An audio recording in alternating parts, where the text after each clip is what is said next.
Ito ay para sa ilong, para ma-reshape siya, magbago ang itsura, medyo tumango siya at mapaliit ang ilong. Okay, so gagawin lang ito, ipe-press lang natin itong ilong natin, gentle pressure and then constant, and then ipupush, dito lang ha, ipupush up. Yan, and then smile, and then oh.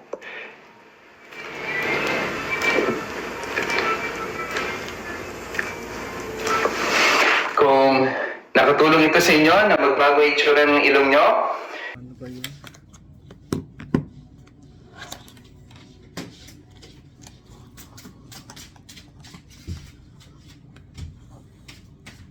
ipupush up.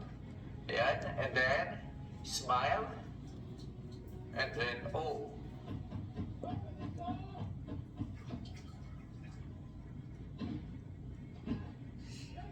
Kung nakatulong ito sa inyo na magbago yung itsura ng ilong nyo, share the video.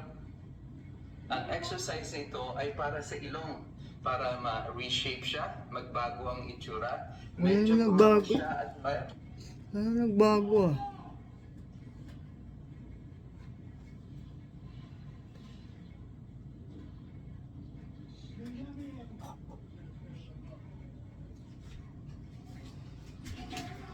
Tumawa siya.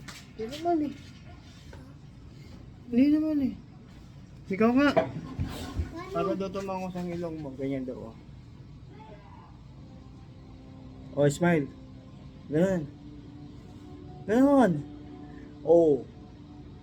Smile. Oh. Smile. Oh.